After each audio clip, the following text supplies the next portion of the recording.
El Carmelo, que es donde nosotros nos congregamos, es muy rico, tanto que nunca acabamos de conocerlo.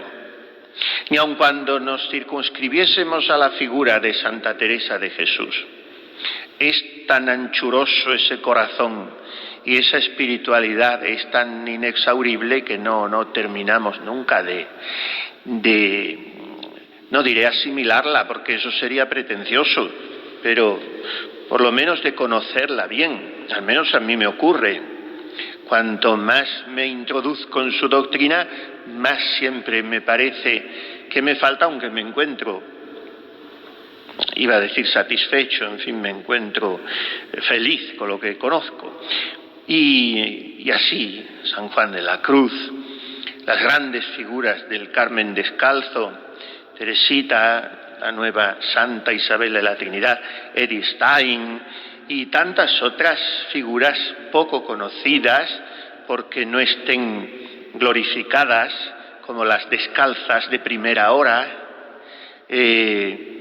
compañeras o un poco posteriores de la Santa Madre, María de San José o Ana de Jesús, y después otras como Cecilia del Nacimiento. En fin, es una constelación de astros que dan mucha luz en el cielo de la Iglesia y que se constituyen para nosotros en guías para el camino. Son maestros, la mayor parte son maestras, porque en el Carmelo se lleva la palma el elemento femenino. Aunque nació de hombres en su origen primitivo, renació de una mujer, aquí en Ávila, y eso le da un genio femenino muy especial. Pues hay otras muchas figuras y muy grandes, muy notorias, que son poco conocidas, muy poco conocidas. Yo quiero compartir hoy un poco con ustedes una partecita minúscula, pero que nos abrirá unos horizontes muy hermosos, muy amplios, de la doctrina de Santa María Magdalena de Pazzi, que es, como ya lo indica el apellido, una italiana, florentina por más señas, que entra monja en el monasterio de Carmelitas, decimos vulgarmente, coloquialmente, sobre todo en España, calzadas, pero no es propio porque no es un término jurídico. Bastaría decir carmelitas, o si no, carmelitas de la antigua observancia, que eran las únicas que había en Italia cuando ella entra, que es el mismo año, más precisamente el mes siguiente de la muerte de Santa Teresa. Esta mujer de una familia bienestante de Florencia, en el corazón de la Toscana, ya sabemos que la Toscana es la suma del arte, de la cultura y en alguna medida de la historia, si hacemos salvedad de Roma, de Italia, y eso imprime carácter, y ella en la familia de los Pazzi pues tenía muchas posibilidades, y desde niña es muy tocada por el dedo de Dios, con una vida mística muy incipiente, ya a los 10, 12 años, y a los 16 ingresa en el monasterio de Santa María de los Ángeles, el 27 de noviembre de 1582, de manera que al mes y pico de la muerte de Teresa, aquí en Alba de Tormes. Y digo que no había carmelitas descalzas, naturalmente, porque entonces solo las había en España, los 17 monasterios que había dejado fundados la Santa Madre, y ya para entonces eran 16. Y después, pues causa cierta maravilla que las carmelitas empiezan a expandirse, las descalzas, por Francia y los Países Bajos. Y solo bastante más tarde se introducirán en Italia por Génova, pero tarda la reforma teresiana en llegar a Italia. De manera que la presencia carmelitana es esta, la del Carmen único que existía. Y ahí entra Magdalena, que se llamaba, por el nombre de bautismo, Catalina, aunque ella se enteró cuando fue a entrar monja, porque le llamaron siempre en su casa Lucrecia por una tía. Le dio mucha rabia porque quería mucho a Santa Catalina de Siena, y cuando descubrió que se llamaba como ella, casi no pudo usar el nombre, porque después en el convento se puso Magdalena, por todos los motivos que podemos entender cuando se toma el nombre de Magdalena, ese amor apasionado a Jesucristo, a la cruz, a sus llagas. Bien, pues a los 16 años ingresa y a los 41, apenas cumplidos, muere.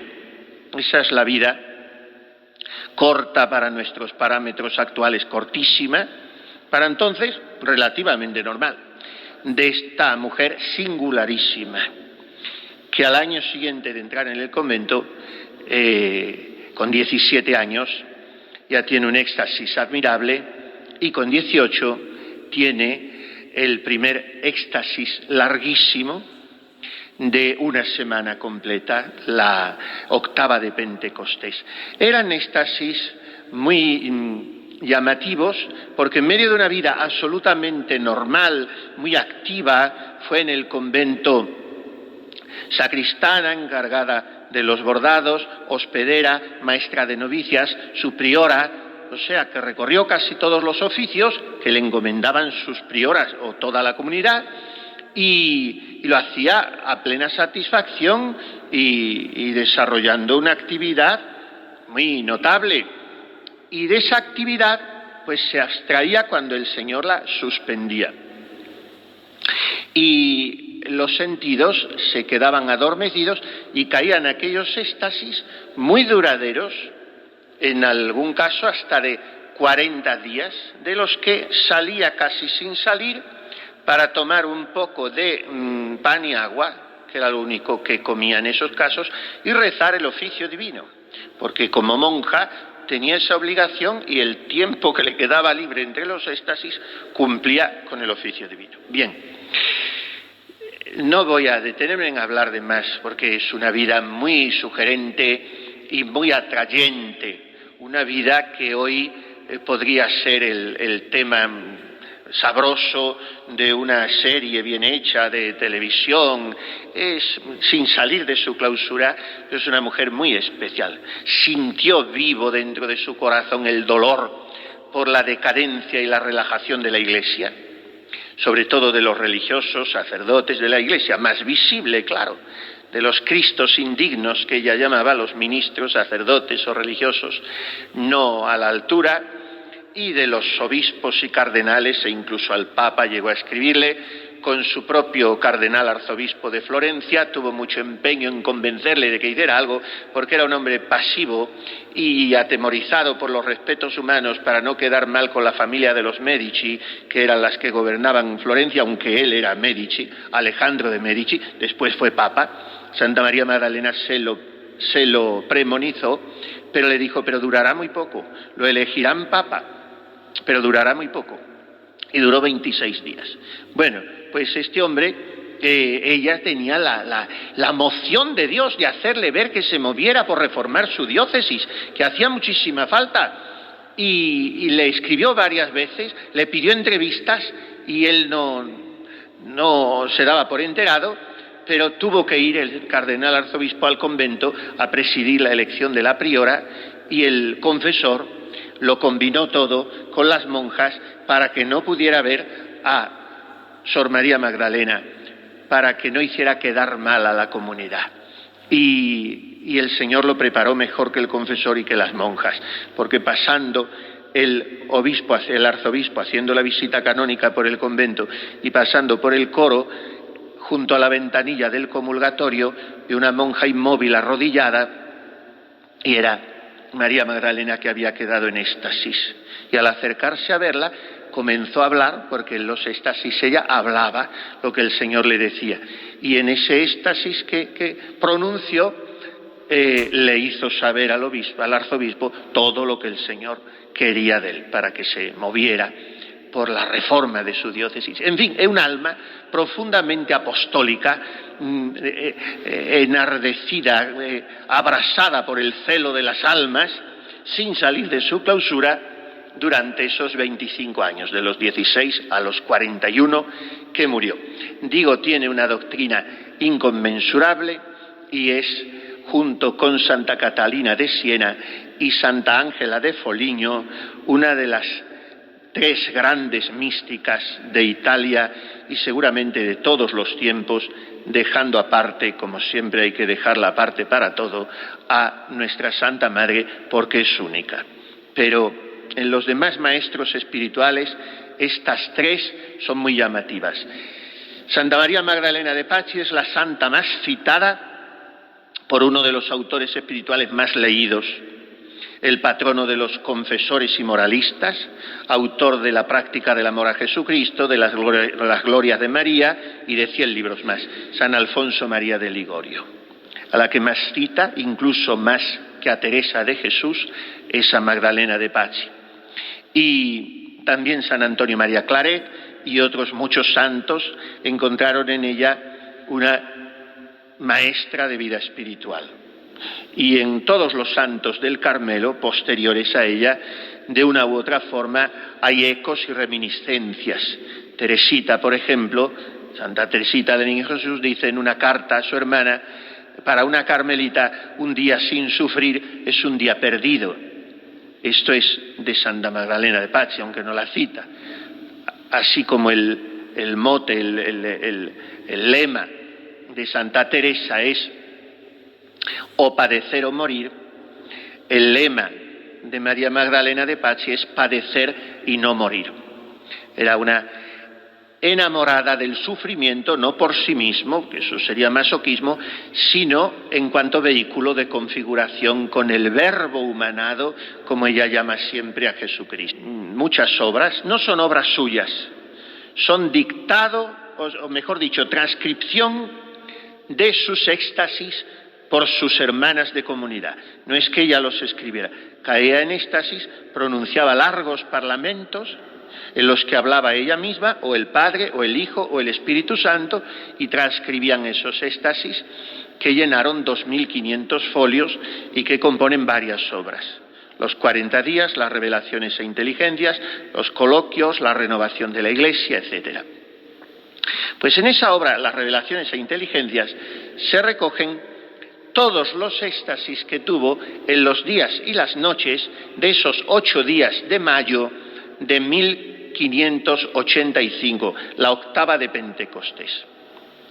Estamos hablando de una mujer de 18 años, 17, 18 años. Y estamos hablando de una teología de una profundidad tan abisal, tan asombrosamente sapiencial, que es imposible que llegara a alcanzarla por su propia capacidad humana, ni aun cuando todos los años anteriores hubiera estado estudiando teología, lo cual no había sido ni muchísimo menos el caso. Pero aun cuando lo hubiera sido, pues es una teología que un hombre, cuando se va a ordenar sacerdote, no la sabe por mucho que haya estudiado, porque es una teología, como digo, de una hondura sapiencial muy extraña, muy difícilmente asimilable por una mente humana si el Espíritu Santo no se la revela a través de lo que se llama la ciencia infusa, o sea, la ciencia regalada, no adquirida, no aprendida, no experimental, sino que te la dan hecha. Pues son conceptos altísimos sobre la Santísima Trinidad, sobre las relaciones de las 3 divinas personas, sobre la unión hipostática de la divinidad y la humanidad de Cristo, sobre el valor de la sangre y de la pasión del Verbo humanado, sobre el misterio de la Iglesia, sobre el papel de María como coartífice con el Espíritu Santo de la santidad en esa Iglesia, sobre el valor del sacerdocio, en fin, muchos temas, en medio de los cuales se alza como un estandarte siempre la figura del Verbo humanado, como ella llama siempre a Jesús, conjugando en esa expresión la doble naturaleza divina y humana de Jesucristo.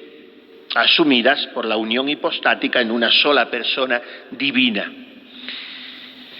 Son 8 días, como digo, cada día y cada noche tiene varias, contemplaciones, fruto de esos éxtasis, redescubrir a Jesucristo, reenamorarnos de Jesucristo y reconvertirnos a Jesucristo, porque es de lo único que ella habla. Al final hay un telón de fondo de color encarnado en toda la obra de Magdalena, que es el mismo de la espiritualidad de Catalina de Siena, la sangre. Para ella, toda la solución del mundo, todo el remedio de nuestros males, tiene un solo nombre: sangre, o sea, la redención, la vida donada del Cordero, que habiendo sido degollado, permanece en pie. De Cristo, que es al mismo tiempo paciente y glorioso, muerto y resucitado, del que ha querido conservar por toda la eternidad los 5 rubíes resplandecientes de sus llagas como trofeos perpetuos de su victoria sobre el pecado, la muerte y el demonio. Eso lo compendia ella, como lo resumía Catalina de Siena, en esto que no es un símbolo, sino que es una realidad plena de virtualidad, de energía intrínseca, la sangre. Una devoción hoy tristemente muy perdida, muy olvidada en el pueblo fiel, a lo que ha contribuido la desgraciada supresión, como de tantas otras, por la última mejorable reforma litúrgica de la fiesta de la preciosísima sangre el 1 de julio. Y claro, lex orandi, lex credendi. Lo que oramos en la liturgia va alimentando nuestra fe y nuestra espiritualidad. Si desaparece del calendario litúrgico, por ejemplo, la fiesta de María Medianera Universal de todas las gracias, como existía antes, el 31 de mayo, pues el pueblo deja de oír eso un año y otro y se pierde esa verdad en la conciencia popular. Lo mismo pasa con la fiesta de la preciosísima sangre, que ojalá un día se recuperase. Pues estas santas han vibrado con el valor de la sangre de Cristo. Estamos en esta celda de la Santa Madre, donde ella tuvo tantas experiencias. La Santa Madre era una enamorada de la sangre de Cristo. Que no se pierda en mí su preciosísima sangre. Cuando en el Domingo de Ramos ella preparaba con tanta ilusión la comunión, porque decía: Cristo ha sido recibido en Jerusalén con ramos y cánticos de triunfo, pero nadie le ha invitado a comer, y se ha tenido que volver a Betania, a casa de Lázaro y María y Marta, para que le dieran de comer. Por tanto, yo, para reparar esa falta de crianza, le doy hospedaje en mi corazón, preparar esa comunión. Y comulgando aquí, un Domingo de Ramos, sintió, lo cuenta en una de sus cuentas de conciencia, que la boca se le llenaba de sangre viva y muy caliente, y toda ella quedaba cubierta de esa sangre, mientras que escuchaba a Cristo decirle: hija, yo quiero que mi sangre te aproveche. Pasa la brevedad de la vida como pudieres. Yo lo pasé con tantas fatigas y tormentos, y gózaslo tú con gran deleite. Esto nos dice Jesús, que quiere que su sangre nos aproveche, que no despreciemos, pisoteemos, que es lo que hacemos cuando pecamos, su sangre. Pues esta es la obsesión de María Magdalena de Pazzi en el surco rectísimo de Teresa de Jesús, de la que parece que toma el testigo. Porque, como digo, a los pocos días de morir la santa, aquí en Alba, entra ella, carmelita, en Florencia.